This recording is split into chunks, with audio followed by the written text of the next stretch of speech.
Welcome to Creepy Corner Stories, your home for tales that send shivers down your spine. As we say goodbye to the old year and step into the unknown of the new, tonight we're diving into spine-chilling New Year's Eve horror stories. From eerie celebrations to midnight encounters that will make you think twice about ringing in the year alone, these stories will keep you on the edge of your seat.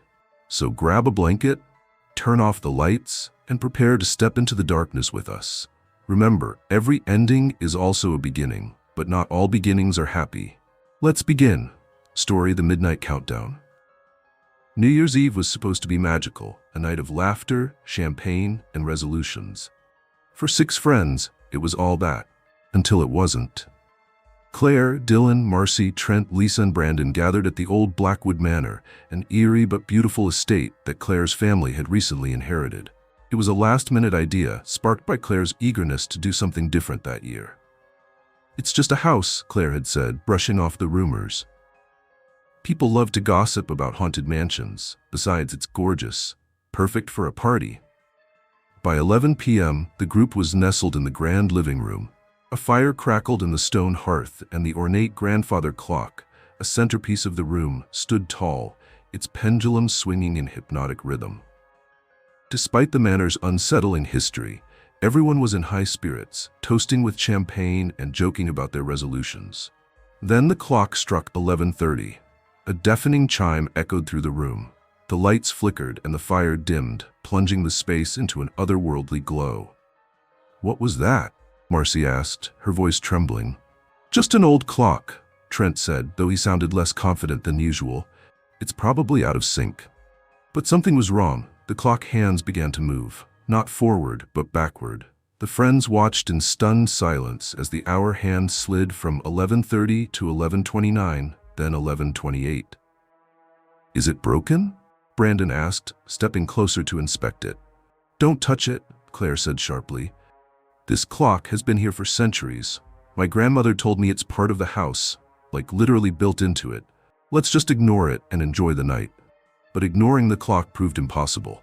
With each backward tick, a sense of dread crept into the room. The fire dwindled further, and the air grew cold. Then, at 11:20, the first disappearance happened.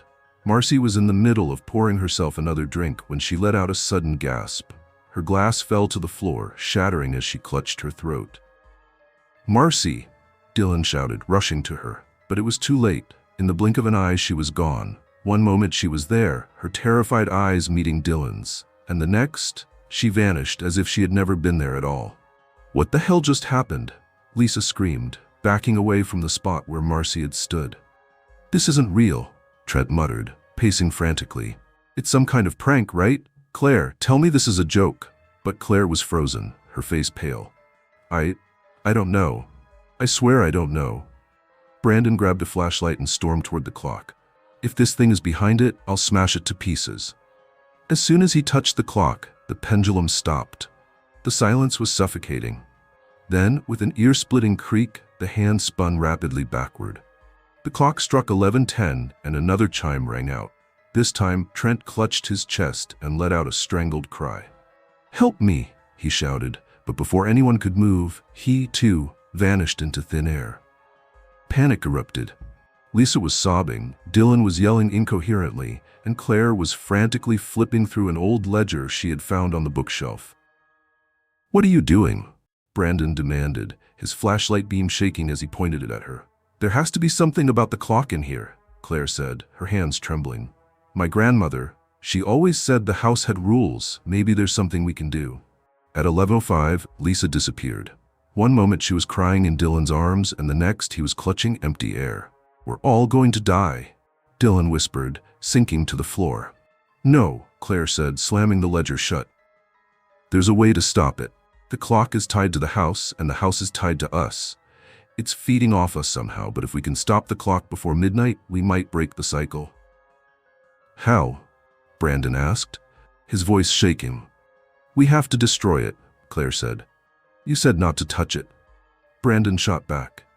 "Do you have a better idea?" Claire snapped. They worked together, desperate to dismantle the clock. Brandon used a fire poker to smash the glass face, while Claire and Dylan tried prying open the back panel. but the clock seemed indestructible. For every piece they broke, the hands reset themselves, the ticking growing louder and faster. At 11:02, Dylan disappeared, leaving only Claire and Brandon. "It's just us now," Brandon said, his voice barely a whisper. Claire's mind raced. She remembered something her grandmother had said. "The house chooses, the house keeps." "Brandon," she said, her voice trembling, "what if it's not about breaking the clock? What if it's about sacrifice? What if one of us has to stay?" Brandon stared at her, horrified. "No, no way, there has to be another way." The clock struck 11:01. The chime echoed like a death knell. "There's no time," Claire said, tears streaming down her face. "If we don't choose, we'll both be gone." Brandon hesitated, then grabbed the fire poker. "I'll do it. I'll stay." "No," Claire said, shaking her head. "It has to be me. The house is part of my family. Maybe it will let you go if I—" Before she could finish, the clock struck 11. A final chime echoed, and the world seemed to blur. Claire closed her eyes, expecting to vanish, but when she opened them, she was alone. The clock's hands had stopped, the fire roared back to life, and the room was warm again. But the house was silent. Brandon, Dylan, Marcy, Trent, and Lisa were gone. Claire collapsed to her knees, staring at the clock. It was still now, its hands frozen at midnight. The countdown had ended, but the cost was unimaginable. She was alone, and the house had chosen her. Story: The Resolution Curse. The party at Blake's loft was in full swing, a kaleidoscope of lights and laughter. Dozens of people milled about, sipping champagne, talking about their plans for the new year. It was New Year's Eve, a night brimming with hope and fresh starts. For Emma, Jake, Lila, Ben, and Sophie, it was supposed to be a carefree evening among friends. But everything changed with the game. "Let's make it interesting," Blake said, his eyes glinting mischievously. He held up a decorative glass jar. "Everyone writes down a New Year's resolution, tosses it in here, and we'll draw them randomly. You have to do whatever resolution you pick for the whole year. No backing out." Emma hesitated. There was something unnerving about the idea, but the peer pressure was strong. Around her, everyone scribbled on slips of paper, laughing and joking as they folded their resolutions and dropped them into the jar. Finally, she scrawled, "Be more adventurous," and added hers to the pile. Once everyone had contributed, Blake shook the jar dramatically and held it out. "Who's first?" One by one, people reached into the jar and read their resolutions aloud. The room filled with laughter at some of the ridiculous picks. Ben groaned when he got "Go Vegan," and Lila blushed when she drew "Find True Love." Emma's turn came. She unfolded her slip of paper and frowned. The words weren't hers. They were written in an elegant, flowing script. "Conquer your greatest fear." "What does it say?" Jake asked, leaning closer. Emma hesitated. "Conquer my greatest fear." "Ooh," the group chorused teasingly, but Emma couldn't shake the unease that settled in her chest. She tried to laugh it off, yet something about the handwriting struck her as odd. It didn't belong to anyone at the party. As the night wore on, strange things began to happen. Ben, who had joked about missing bacon already, began coughing uncontrollably. When he tried to eat a canapé, he spat it out in disgust. "It tastes like ash," he muttered, pale and shaken. Lila's resolution seemed innocent enough, but within an hour, she became inexplicably drawn to a stranger at the party. She followed him around, unable to focus on anything else. "I can't stop thinking about him," she whispered to Emma. "It's like, I don't have a choice." By midnight, the mood had shifted completely. Jake complained of a pounding headache, and Sophie's phone kept buzzing with notifications about fitness apps she hadn't downloaded. The resolutions weren't just whims anymore, they were binding. "Something's wrong," Emma said, pulling Blake aside. "Where did you get that jar?" Blake's carefree demeanor faltered. I found it at this antique shop downtown. Thought it looked cool." "Why?" "Did the shopkeeper say anything about it?" "Not really," Blake said, though he avoided her gaze. "Just some nonsense about it being an old family heirloom. Why are you freaking out?" Before Emma could respond, Ben let out a strangled cry. Everyone turned to see him clawing at his throat. His face turned purple, and he collapsed to the floor. "Call 911, someone shouted. But when Emma knelt beside Ben, she realized he wasn't breathing. There was no pulse. "He's gone," she whispered, horror flooding her voice. The party erupted into chaos. People screamed, fled, or froze in terror. Emma, Jake, Lila, and Sophie huddled together, staring at Ben's lifeless body. His resolution, go vegan, echoed in Emma's mind. This isn't a game, she said. The resolutions, they're curses. How is that possible? Jake demanded, his voice rising. This is insane. Insane or not, it's happening, Sophie said. She showed them her phone. It's been tracking my steps and calories all night. I didn't download any of these apps. It's like the resolution is forcing me to get fit. Lila whimpered. I can't stop thinking about that guy. It's like I'm obsessed. Emma's thoughts raced. We need to destroy the jar. Maybe that will break the curse. They searched the loft, but the jar was gone. Blake, Emma said, turning to him. Where is it? I don't know, he said, panicking. I left it on the table. The clock struck midnight, and the loft's power flickered. The air grew heavy, and the temperature dropped. A deep guttural laugh echoed through the room. Shadows coalesced near the bar, forming a figure cloaked in darkness. Who dares disturb my vessel? The figure hissed. Emma stepped forward, her voice shaking but resolute. What do you want? The entity smiled, revealing rows of jagged teeth. You invited me with your wishes, your petty dreams of change. Each resolution binds you to me. Fail to fulfill them, and you forfeit your soul. Ben didn't fail his resolution. Jake shouted, he just started. His heart rejected the change, the figure said coldly. As will yours if you defy me. Emma's mind raced.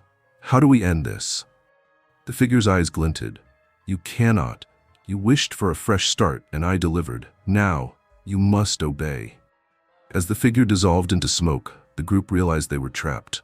Each resolution had become a noose tightening around their necks. Emma clenched her fists. If we can't stop this, then we'll have to find a way to outsmart it. None of us are dying tonight. But as the night wore on, the weight of their cursed resolutions grew heavier, and deep down, Emma couldn't shake the feeling that the worst was yet to come. Story: the 13th month. New Year's Eve had always been Abigail's favorite night of the year. The sense of closure and anticipation made her feel alive, like the world was resetting itself and anything was possible. But this year was different. Something about the night felt off. She couldn't put her finger on it, but the air seemed heavier, the stars dimmer, and the celebratory fireworks sounded more like distant screams. Abigail and her friends gathered at the town square to watch the clock tower's annual countdown. The entire town of Fairhaven had turned out for the event, as they always did. The square was alive with music, laughter, and a sea of glowing lights.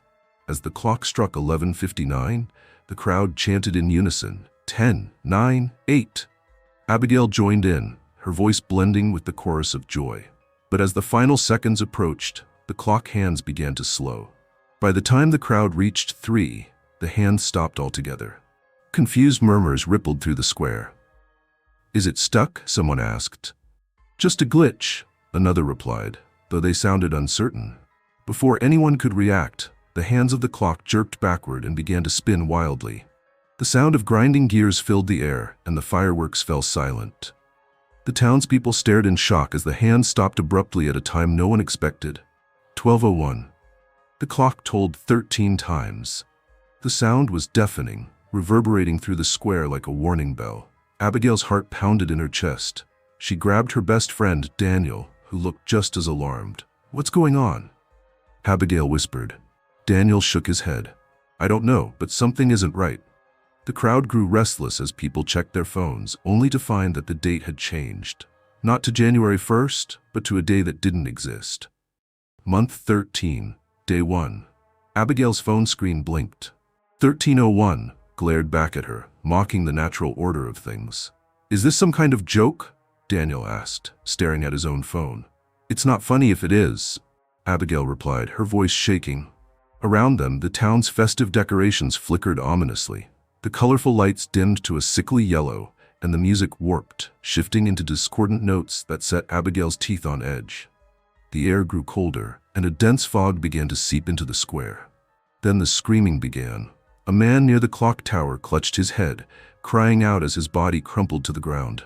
Others followed, some collapsing where they stood, others running in a blind panic. Abigail grabbed Daniel's arm. We need to go, now. They pushed through the chaotic crowd, dodging falling bodies and frantic townspeople. But as they moved, Abigail noticed something strange. The same faces kept reappearing in the fog, like the people running past them were looping.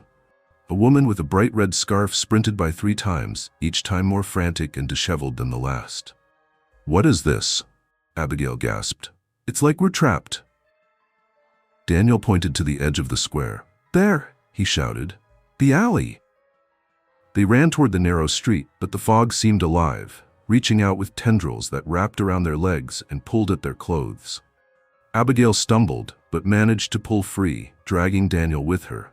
They burst into the alley, gasping for air, only to find themselves standing back in the square. "No," Abigail whispered, tears streaming down her face. "This can't be happening." The square was different now. The crowd was gone, replaced by eerie silence. The fog had thickened, obscuring everything beyond the clock tower, which loomed over them like a sinister guardian. Its face was cracked, and the hands were spinning again, this time faster and faster. A voice broke the silence, low and guttural. "You shouldn't be here." Abigail and Daniel spun around to see an old man standing behind them. His eyes glowed faintly, and his clothes were tattered, as though he'd been wandering for decades. "Who are you?" Abigail asked, her voice trembling. "Someone who didn't escape the last time this happened," the man replied. "The 13th month isn't meant to exist. It's a mistake, a tear in time. Once you're here, the world forgets you." "How do we get out?" Daniel demanded. The man's expression darkened. "You don't. The 13th month demands a price. Only those who pay it can leave." "What kind of price?" Abigail asked, though she wasn't sure she wanted to know. The old man didn't answer. Instead, he turned and walked into the fog, disappearing as if he'd never been there. A sudden noise drew their attention back to the clock tower. The gears ground louder, and a new chime echoed through the square. This time, the sound was accompanied by movement in the fog. Figures began to emerge, shadows of people who looked like the townsfolk but moved unnaturally, their limbs jerking as though they were puppets on invisible strings. Their eyes glowed faintly, just like the old man's. "Run," Abigail said, grabbing Daniel's hand. They bolted, weaving through the maze of shadow people. The fog seemed to close in around them, and the air grew colder with every step. Abigail's lungs burned and her legs felt like lead, but she refused to stop. She knew if they did, they'd become like the others, trapped in the 13th month forever. Finally, they reached the edge of the square. A faint light glimmered ahead, piercing through the fog. Abigail sprinted toward it, dragging Daniel behind her. As they crossed the threshold, the world seemed to ripple, and they were suddenly back in the real world. The clock tower struck midnight, its sound normal once again. The square was empty, save for a few stray confetti pieces blowing in the wind. Abigail and Daniel collapsed to the ground, gasping for air. Around them, the town seemed oblivious to what had just happened. People were inside their homes, celebrating the arrival of the new year as if nothing had occurred. But when Abigail checked her phone, her stomach dropped. The calendar read January 1st, month 13. Story: The Phantom's Ball. Every year on New Year's Eve, the grand ballroom of Blackwood Manor would come alive. Though the mansion had been abandoned for decades, locals swore they could hear music spilling from its cracked windows and see golden lights flickering within. No one dared to enter, not since the disappearance of the Thornton family over a century ago. But for Emily and her friends, the eerie legend was too tempting to resist. "It's just a story," said Ryan, trying to sound braver than he felt as they approached the iron gates. "Nothing but an old ghost tale to scare kids." Emily glanced at him, her flashlight trembling slightly in her hand. "Then why are you shaking?" she teased, though her own voice wavered. Behind her, Claire and Ethan exchanged uneasy looks. The gates creaked open with surprising ease, as if inviting them in. Beyond lay the sprawling estate, shrouded in mist and decay. The mansion loomed ahead, its once majestic facade now weathered and overgrown. Despite its dilapidation, the windows glowed faintly, and faint strains of waltz music floated on the icy wind. "You hear that, right?" Claire whispered, clutching Ethan's arm. Emily nodded, her breath visible in the chill. "It's the music from the legend, the Phantom's Ball.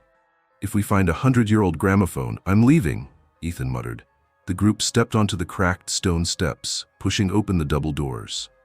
Inside, The air was thick with dust and something else, a lingering sweetness like decayed flowers. The music grew louder, seeming to pulse through the walls. Shadows danced on the peeling wallpaper, cast by an unseen light source. "This place gives me the creeps," Claire said. "Let's just look around and leave." Quickly, Emily led them deeper into the house, down a corridor lined with portraits. The faces in the paintings seemed to follow them, their eyes glittering with lifelike intensity. One painting, larger than the rest, depicted a grand ball in the very same mansion. The figures were elegant, frozen mid-dance. At the center stood a man in a black suit and silver mask, his hand outstretched toward the viewer. "That's him," Emily whispered. "The Phantom." "The story goes that he was a guest at the last New Year's ball the Thorntons ever hosted," Claire said. "They say he was charming, mysterious, but when the clock struck midnight, everyone vanished. No one knows what happened." "Until tonight," Ryan added with a weak laugh. "Come on, let's find the ballroom." The group followed the music, which seemed to grow louder with every step. It led them to a pair of ornate doors, their gold leaf tarnished but still gleaming faintly. With a deep breath, Emily pushed them open. The ballroom was breathtaking. Despite the ruin that plagued the rest of the mansion, this room seemed untouched by time. Crystal chandeliers cast a golden glow, illuminating polished floors and gilded mirrors. Tables laden with extravagant feasts lined the walls, and the air was warm, almost inviting. But the most striking feature was the crowd.